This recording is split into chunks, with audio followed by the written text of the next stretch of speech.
Now, if you have any interests in marathons, I'm sure you've heard about the Abbott World Majors before. But if you haven't, don't worry, I'm here to explain them all to you.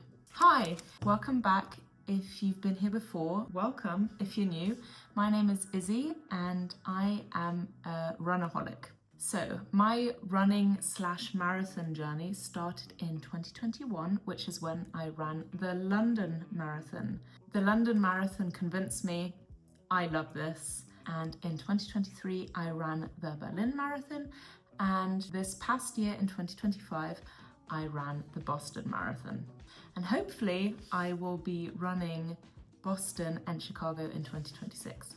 So in total there are 7 world marathon majors. Until this past year there was only 6 of them.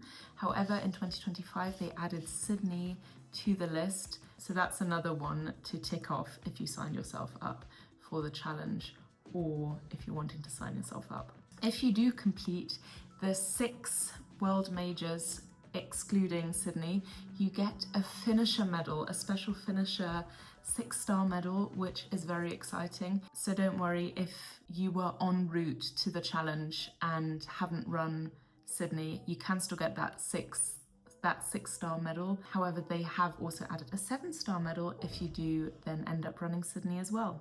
I thought I'd speak through all of the marathons first and then we can regroup and speak about the world majors as a whole. Let's start off with Tokyo. I feel like the Tokyo Marathon is notorious for being like the fun one. Everyone dresses up in Nintendo outfits, Mario Kart outfits. So the marathon takes place every year in early spring. In 2026, it will be taking place on March the 1st and it has a field size of 38,500. You can enter through ballot, which is the most common way. However, be prepared. Last year in 2025, over 300,000 people applied for the Tokyo Marathon, of which obviously only about 10% got in. If you do want to enter through the ballot, the applications are usually during August, which is now. So if that's something you would be interested in doing in 2026, why not? Just put your application out there. If you can't get a place through the ballot or you've tried in past years and you haven't been successful, you can also sign up through a charity program, which means you come to a deal basically with a charity and you run the marathon in their name. In order to do so, you also have to raise a certain amount of money for this charity.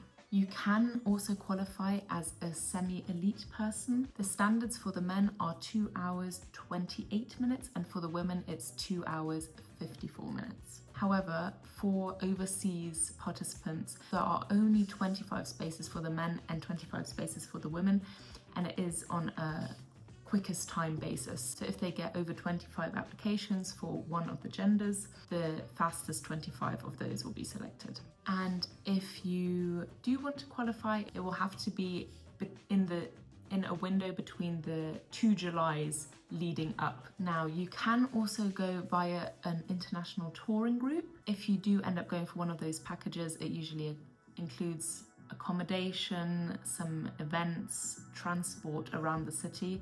However, because it does include so much and then also a guaranteed entry, do be aware that they can be quite expensive and they often don't include flights, so keep that in mind. And then Tokyo does also have a Run as One program through which you can run the virtual online marathon, as in you run a marathon but you track it online. And then each of those challenges that they set, basically, they give 40 runners a place for the upcoming marathon. They give 40 runners a guaranteed entry for the marathon, not in the next year, but the year after. So if you would be partaking in the current challenges and runs that the event sets and you end up winning one of those places, you would get a place for the 2027 marathon. And then the fee for the marathon itself is quite hefty. If you are an overseas participant, the fee will be about $230. And if you are a Japanese national or citizen, it will be at $130. So if you are interested in signing up for the Tokyo Marathon this year, now is the time to do it. So this is where you can see the timeline, and I'll also add the link for the Tokyo Marathon website and any of the other marathon websites I speak about below, so you can have a read on that yourself.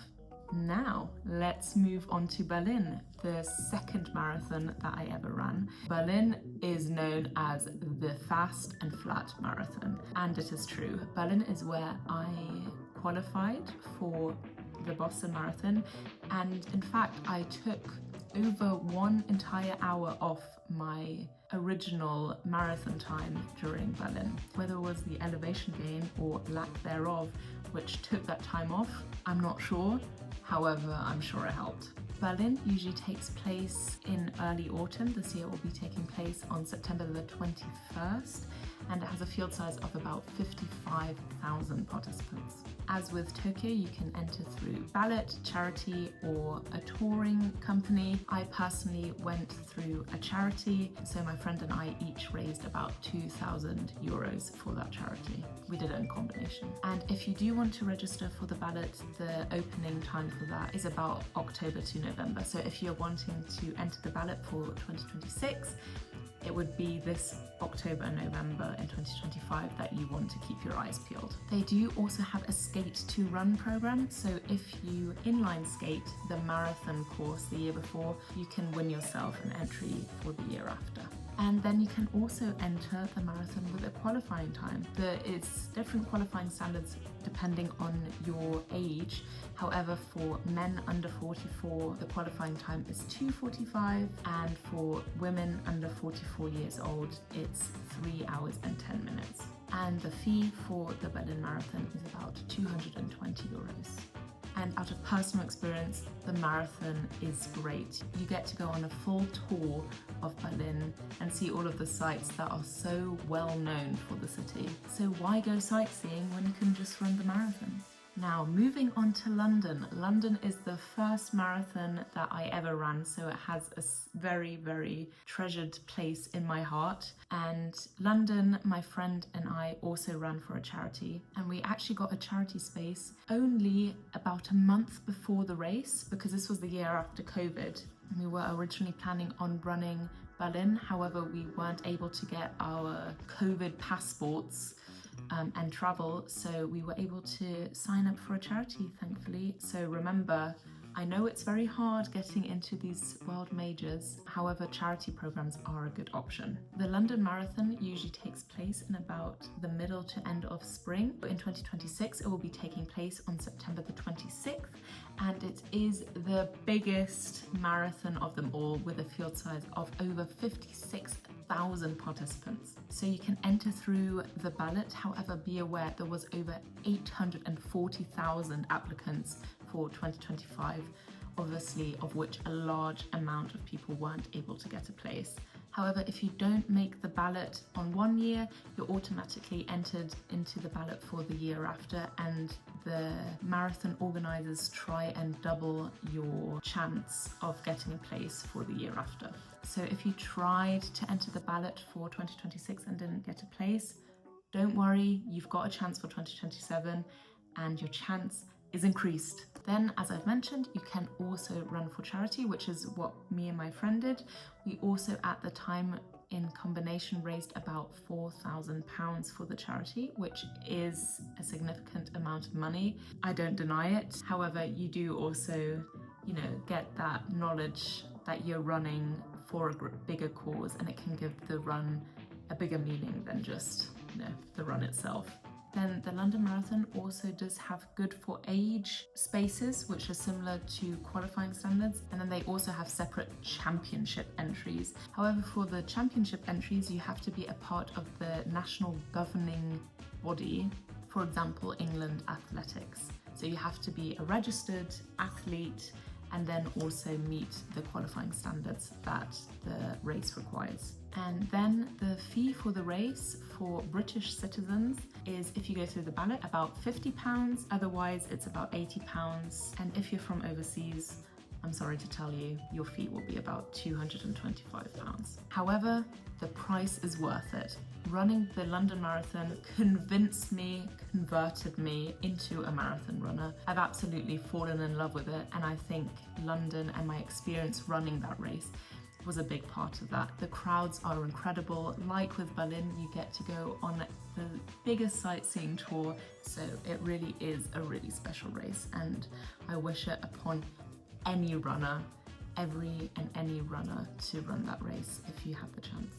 Let's move on to the second largest of them. Just after the London Marathon, we have the New York Marathon, which in 2024 also had over 55,000 participants and finishers. So the New York Marathon takes place in the middle of autumn this year in 2025. It will be taking place on the 2nd of November. As with the other ones so far, you can enter through a ballot, and if you are a New York Road Runner member and you weren't successful in the original ballot, you also have the chance to get in through a second exclusive ballot. You can also qualify for the New York Marathon, and if you are a New York Road Runners member, you also can qualify with your half marathon time, which is very exciting. As with the past ones I've spoken about, you can go through international tour operators, and then New York also has various programs such as the 9+1 program. So for 2026, if in 2025 you run 9 New York Road Runner events and volunteer at one of them, you are guaranteed an entry for the marathon in the year after. And then you can also run the virtual marathon, which takes place around the time of the actual marathon. Now, you do also need to get place for the virtual marathon, but if you get place for the virtual marathon and you run that successfully, you also get a guaranteed entry for the marathon in the year after. And entry ways such as legacy finishes. So if I think it's 10 times you've run the New York Marathon, you're pretty much guaranteed an entry for every single time after that.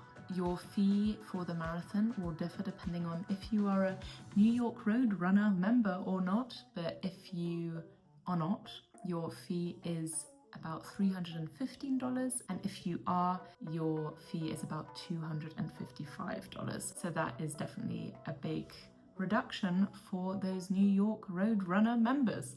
So as you've probably noticed, I've mentioned that a few times. I'll leave a link again below for the marathon website so you can read up on that. So if you live in New York or the surrounding area, that might be a sort of program or membership you want to look at. I think for the rest of us, it's not that useful. Okay, let's move on to the second one of the marathons in the US, Chicago.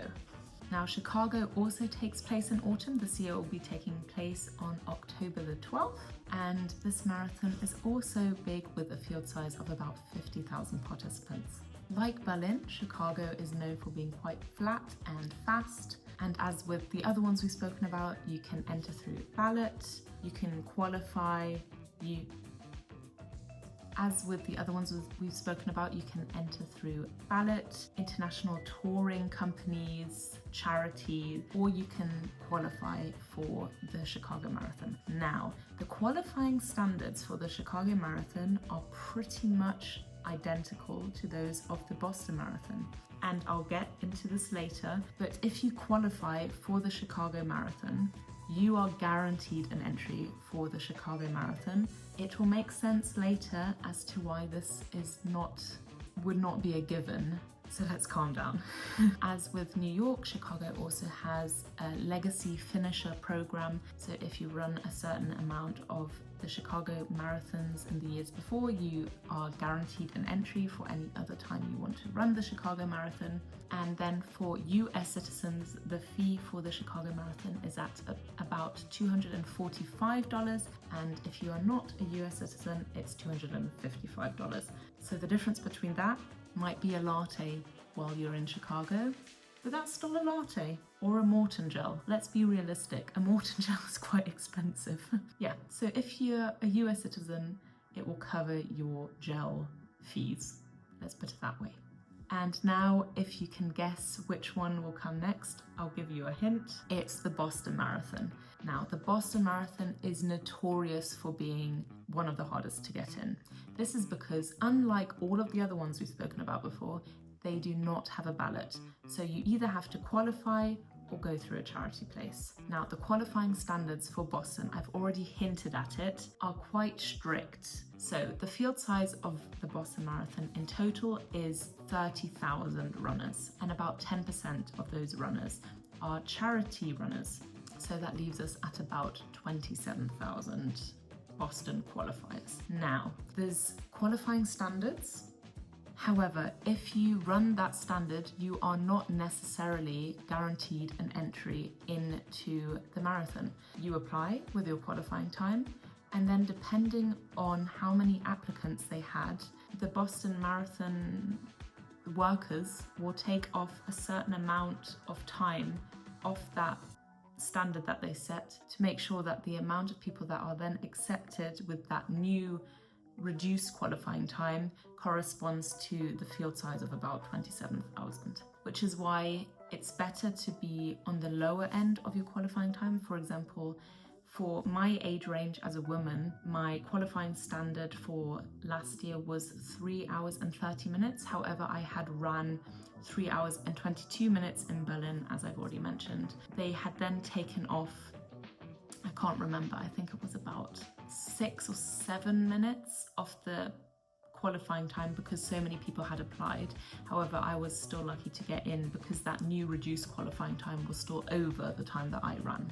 I know, it's a lot of maths. I know we're not all mathematicians, but unfortunately, the Boston Marathon makes us feel like them. Now, for 2026, the Boston Marathon has also brought in a new rule for high net downhill races. Now, because Boston is a marathon which you can't get in through the ballot, getting in through your qualifying time is your biggest chance of guaranteeing yourself an entry. So a lot of people in the past few years have started running net downhill races, which are obviously easier to get a lower time in. However, Boston has now brought in a new rule which will increase your qualifying time depending on the elevation in the race. You can read up on it on the Boston Marathon website, which I will leave below. However, an example of this would, for example, be if you ran a net downhill race with a net drop of about 2,700 feet. Your time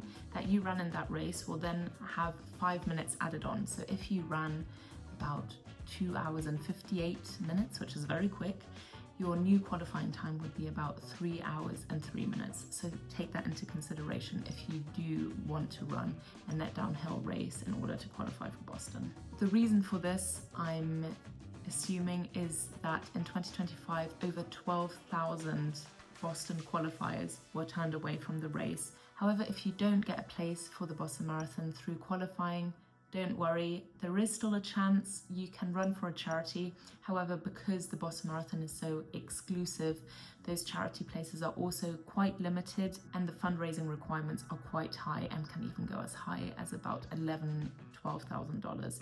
So again, keep that in mind. It might be an expensive race. And if you do get place for the marathon, the fee is about $250. Now that can also change depending on whether you are a US citizen or not a US citizen. And they also change year by year, but that's about the fee we're looking at to take place. And then the Boston Marathon takes place on the third Monday of April every year, which is Patriots Day in the US. So while yes, you are running a big race, you're also part of celebrating a bigger event. And I must say, as I've run the Boston Marathon in 2025, there is also a video I did about my whole Boston experience, but I will say the atmosphere is incredible. Everyone is so excited to be in Boston and run the race, because everyone knows they worked so hard to get there, and it's not just a rite of passage. You really had to earn yourself that spot. The Bostonians are lovely, the city is lovely, but the race is hilly, and it may break your heart. If you know, you know. So yes, those were the 6 Abbott World Majors. Now, as I've already mentioned, Sydney has been added onto the list, but again, don't worry. If those are the only 6 you want to do, or those were the 6 you had been planning to do, you can still get that 6-star finisher medal. However, if you decide to sign up for the challenge of a 7th star, you can now do that with the Sydney Marathon. So it was added in the past year to the World Majors, and as with most of the other ones, excluding Boston, you can get in by qualifying through a ballot, through international tour companies, etc., etc. And the entry fee for the Sydney Marathon is about 250 Australian dollars. However, considering one would have to fly across the globe to Australia to partake in the Sydney Marathon, I think those 250 Australian dollars are like a little piece of sand on a beach. It's just the tip of the iceberg, isn't it? So yeah, so that was the general information about the World Major Marathons. Obviously, there is so much more to talk about these marathons, which I will also get in future videos. For example, because they are so big and known as these, big marathons, you've got expos on the days leading up to the marathon where you get given goodie bags and get to pick up your start number and get to get excited for the marathon, chat with other runners. Then during the marathon, there's also great support from helpers in terms of aid stations and fueling stations. Then the crowds are insane. I mean, truly insane. People are getting dressed up. There's people of all different fitness levels and shapes and sizes, running, walking, doing it on a challenge. The amount of times I've seen Pineapple Man or people running it backwards is insane. If you're going to run a marathon, I recommend you run at least one of the World Majors. I've run 3 marathons so far. All 3 of them have been one of the majors, so I have been spoiled. Any race I've run outside of them so far, I have been slightly disappointed. I can't lie, I can't put it any other way. So yeah, I recommend running at least one of them if you ever get the chance to. Just sign up for the ballot. Why not? There's no harm in it. Although I say that because once you get the place and you then realise you have to train for the next 4 months, that's a hurdle we jump when we get there. On the abbott side of things, there are also a few sort of right of ways. There's also certain different ways to get into these marathons. For example, through a special ballot for 3-time, 4-time, 5-time finishers to kind of help you on your 6-star journey. And you can also see your collection of the stars bit by bit on the online portal. So yeah, that was the sort of general knowledge I have on the World Marathon Majors. If you have any questions on them, comment them down below. If you have any other information to share, or if there was something that I didn't share correctly, let me know. Yeah, let's share our thoughts on the excitement that these events are. So yeah, thank you very much for watching. I hope this video could help you, provide you with some information, get you excited, convince you to run one of the World Marathon Majors.